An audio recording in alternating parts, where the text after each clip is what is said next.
Yes, good afternoon, everyone. Myself, Tanishwari Enula, and I'll be handling across with Unix programming for you all students. The subject code is 18CS56. Okay, so as I had given a brief introduction regarding this particular subject already, so Unix programming is a combination of two things here. So wherein you are studying regarding Unix as an operating system and Unix as a system programming. Okay, so your 1 and 2 modules are all with a brief introduction regarding your Unix system as an operating system, whereas the other three modules are with Unix system programming. So for a brief course overview, it goes across as this course provides you an introduction of Unix operating system. Then as we know that nowadays with our day-to-day activities, Unix environment is no longer an exception. Everyone is aware of this particular operating system there. Then we are here we'll be coming across to know regarding Unix system calls, that is using ANSYS and C++. We'll get to know some programming language concepts there. Then how to manipulate the system resources. System resources can be files, processes, or a system information, or else how to create a network-based multitasking, client-server applications, and all these set of things. Some prerequisites for this particular course is basics of operating system and networking concept should be known to you. Basics of C programming concept should be known, and C++ programming technique should be known to you. The third prerequisite, that is Unix kernel structure, commands and system calls, is an must and should requirement only after the completion of 1 and 2 modules. When you come across with 1 and 2 modules, you will be with this particular feature within you. Okay, so the significance of this particular course is I must say that it is must and should learn for any respective software engineer. It gives a complete introduction of Unix and Unix like operating system. Of course, it is helpful for developing network based client server applications. It can be shell programming, and it can be compilers implementing the own operating system, compilers and distributed based systems there. So the course outcomes, once you as a student have come across with this particular course, what are the expected outcomes for this? So you will be in a position to explain the Unix architecture, file system, then use of basic commands with respect to Unix. Then you will illustrate shell programming and you can write the shell scripts by your own. You can categorize, compare and make use of Unix system calls, and you can build an application or service over an Unix system. And the last one is you can assess the process handling, tasks and signals. So the very first module with respect to this is introduction to Unix as an operating system.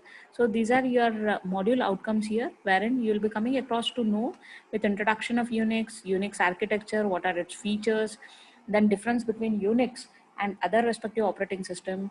Then you can have an analysis between the difference between what do you mean by external commands, what do you mean by internal commands. So as I have said it repeatedly, that Unix as an operating system is not very friendly to any normal user, but indeed I guarantee that it happens to be the best operating system for a programmer. So ultimately it happens to be a command based operating system as compared to GU based operating system there. Then you'll come across to know with basic some Unix commands and its usages, then apply the knowledge of its file types, then Unix file system tree and commands like you'll come across to know some commands can be pwd, cd, mkdir and others. Okay, so first and foremost, let us get to know what's an operating system here. As we all know already, it's one of the prerequisites and we are aware with what's an operating system. It's an interface between, ultimately in simple terms if I want to say, it's an interface between hardware and user. Okay, so it's a one through hardware, whatever inputs have been taken across, so that's been processed and it has been guaranteed across to an user. It takes the form of set of course, as we know that the inputs, whatever we are giving, they are in terms of software routines there, and they are making use of the SS towards the system resources that can be CPU, memory, disks, modems, printers, network cards, etc. in a safe, efficient, and abstract manner. Okay. Then an OS ensures safe access to a printer by allowing only one application program to send data directly to the printer at any one time. OS even encourages efficient use of CPU by suspending programs that are waiting for input-output operations. Then an OS also provides convenient abstractions. Okay, so which isolate application programmers and users from details of the underlying hardware. So it gives a complete abstraction to you. So what is required, only that can be abstracted. The operating system, as we know, that it's one of the most important program, and this is one of the things which is used to run many other programs and applications. Okay, it's like a traffic cop. It makes sure that the different programs and users running at the same time do not interfere with each other. The operating system is also responsible for security. It ensures that unauthorized users do not access the system. So to this particular point, I want to add that Unix as an operating system happens to be the most secured operating system there. Okay, so this is a little bit view. Okay, you can just come across with a pictorial view of operating system. So here lies your operating system. These are the applications. This is your disk drive, mouse, printer, keyboard, monitor. Let there be any kind of interactions which has to happen, that will happen with the operating system itself. Then what are the classifications of your operating systems here? Classifications, or else I can say them as the features of operating system. The very first one is multi-user. This particular, that is Unix as an operating system, allows 2 or more users to run programs at the same time. Some operating system permit hundreds or even thousands of concurrent users there. Okay. Then comes the second main feature of an operating system is multiprocessing. So wherein it supports running a program on more than one CPU. Then comes multitasking. It allows more than one program to run concurrently. So here comes a word with respect to multitasking, as we say across as and foreground process and background processes. So wherein I have one foreground process running and I can have numerous background processes which can be running there. Then comes multi-threading. It allows different parts of a single program to run concurrently so that it can speed up the respective process there. Real time. It responds to input instantly. Okay, this is all regarding little classification. So clear picture till now, whatever we are come across. So here lies our operating system. This is our hardware, that is CPU, RAM, input, output. So operating system, if at all any user wants to communicate with this particular hardware or else hardware to an user, there comes this particular medium, that is operating system. So how to communicate with this operating system is through this software. So these softwares can be of two types. One is system softwares and one more is application software. Application softwares are those which are designed by we as users. System softwares are those, like for example, you all are aware with device drivers. Okay, device drivers are nothing but your system softwares there, which make a particular feature to process. Okay, so this is a clear picture. Ultimately, I feel that by this point you are aware of that. So mainly, if I am speaking anything called it as Unix system, so what are its main components now? So components of any respective Unix system is kernel. So what is kernel now? Kernel is the core of operating system. Okay, it's a core, it's a heart of your respective operating system there. Now, what is this kernel made up of? So, kernel is made up of different modules, or else you can call it out as system modules there, which ultimately interacts directly with the underlying hardware there. Then comes the second one is system library. So there happens to be system libraries wherein many functions, special functions or programs using which application programs or system utilities SSS kernel's features there. Then comes the third one, system utility. So system utility programs are responsible to do specialized and individual level tasks there. So these are your components of Unix system there. Now, whenever I say Unix, what do you mean by Unix now? So let us have a brief history about Unix now. Unix as an operating system is a set of programs that act as a link between the computer and the user, as I said you just now. So user communicates with the kernel through a program known as a shell. Okay, so there happens to be a shell. Through shell, the user communicates. So that communication happens through the kernel there. Okay, so the computer programs that allocate the system resources and coordinate all the details of the computer internals are called the operating system. It's a main functionality. What is a shell now? So shell is nothing but a command line interpreter. It translates commands entered by the user and converts them into a language that is understood by the kernel. Okay, so coming back to history of it, Unix was originally developed in 1969 by a group of AT&T employees at Bell Labs, including Ken Thompson and Dennis Ritchie. So I hope so you all guys are aware with them. So they are your introducers with C.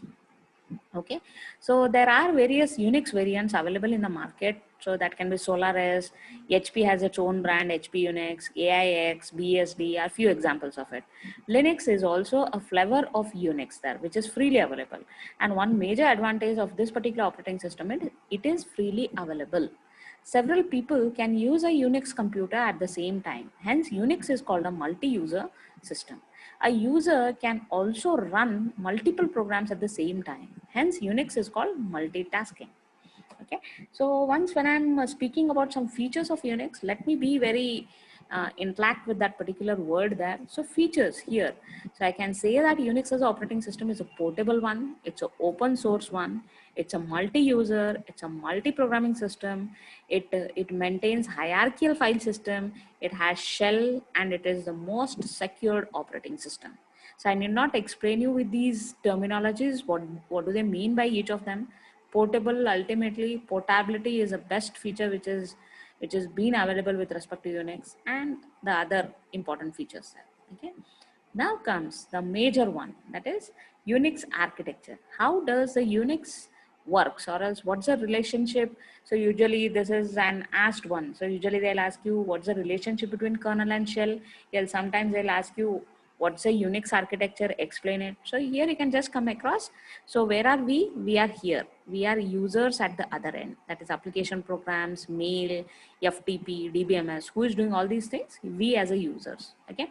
How do we communicate with the kernel? It is through shell. So at the shell, these are all the set of commands which will be used there. So these are your types of shells here. In a further slides, you'll come across SH, CSH, KSH. There are different types of shells. So COMP, CPP, VI, these are all commands now. Okay.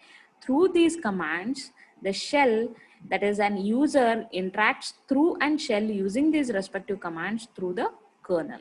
And through the kernel, it interacts with the hardware. This is how your application programs are linked to hardware through kernel. So kernel, that's why I had mentioned priorly also, kernel happens to be the core of operating system there. Okay. Then comes, just now I have already spoke regarding the components there. There are two main components, as I said you. One is kernel and shell. Kernel is the heart of the operating system. Then shell is the utility that processes your request. So how many number of users are there? Those many number of shells can be there. So there can be different shells, as I said you just now. C shell is there, Bourne shell, Corn shell are famous shells which are available with most of the Unix variants there. Okay. Then comes commands and utilities. There are various commands and utilities which you would use in your day-to-day activities. Like it can be cp, mv, cat, and grep, etc. Files and directories are there. All data in Unix are organized in terms of into files there. All files are organized into directories. These directories are organized into tree-like structure called file system. Okay, then comes, as I said you just now, main features of your Unix there. One is multi-user, multitasking, hierarchical, portability. Just now we have spoke regarding it, so that's why I'll not use so much of time in that. Hierarchical says this is how the file system has been done. So it's root.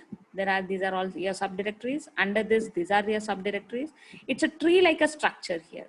So when it comes across, so here this is also a directory, but whereas this is a file. Okay, so wherein if at all you want to access this particular file, so it goes accordingly as /root /home /varnar /u1 /johnson /web /index.html. Okay, so this is how the grouping has been done across in hierarchical file system. So now come across with what do you mean by shell now? Shell happens to be a command interpreter. It protects you from the kernel. Then, as I said you, there's a Bourne shell, there's a C shell. C shell is a one which is specially been introduced so that you'll be having more interaction with respect to your C as a programs there. Okay, this was the first shell which was used by the shell programming, that is Bourne shell. Then Corn shell is there. Their respective inventors are being named here. Okay, and it has some feature history editings as an extra feature with the T shell is there. Yeah, it has all the C shell features with it and less bugs as compared to CSH. Then Born Again shell. So it is a free software foundation. It's similar to KSH and CSH. It's a command line editing then. Okay. Then let us come across with Unix commands now. What are these Unix commands? So always keep in mind, commands are the interactions which happen from the user to the kernel through the shell. Okay, so that's why some commands are internal, okay, but built into the shell. Okay, now like for example, cd is a command, that's a built-in one. LX command is an external command stored in so and so file. Okay, the shell does not start a separate process to run internal and external commands there. Okay, external commands require the shell to fork and exec a new sub process. Okay, need not worry much about this. In your further classes, you'll come across to know. So as you have, if at all you all are aware with DOS and all, so you have a C colon there. Similarly, here in Unix, you have this dollar as a prompt, dollar, and your cursor will be waiting here, so that you will be typing across. That's a command which will be waiting there. Okay. Then, as I said just now, there are two types of commands. One is internal and one more is external. Okay, internal is there's a set of commands which are part of a shell, execute them. Okay, the shell does not need to search the given path in the path variable. Okay, and these are also called shell built-ins, or else we call them as internal commands. Okay, like for example, chdir, cd, all of them are internal commands. What are external commands now? Commands that are available as independently compiled C programs, usually located in the bin or /usr/bin directory. So external commands are like, for example, ls.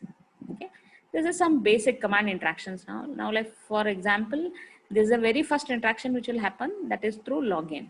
Okay, so you enter your username. Always keep in mind you should be a registered user and you should have your own password. Okay, only if at all both of these two things matches, you will have this prompt on the screen. And once you see this prompt on the screen, now you are free to interact with the respective operating system there. Log in, and there's a password, and it tells you when were you last logged in there, and this prompt comes. So if this prompt comes, it says that you are an authorized user. Okay. Now an example is here with another command called as cal. Cal stands for displaying calendar. If I just use cal, it will show me the calendar for the today's this year's this month. Okay, so it is something like if I just use cal and I press an enter key. So this is just an example screenshot to me. So it shows across with June 2009 and it gives you the calendar for that. And again, your prompt will be waiting back here for your next input there. Okay, then there comes another one called it as PASSWD. PASSWD stands for changing up of passwords there.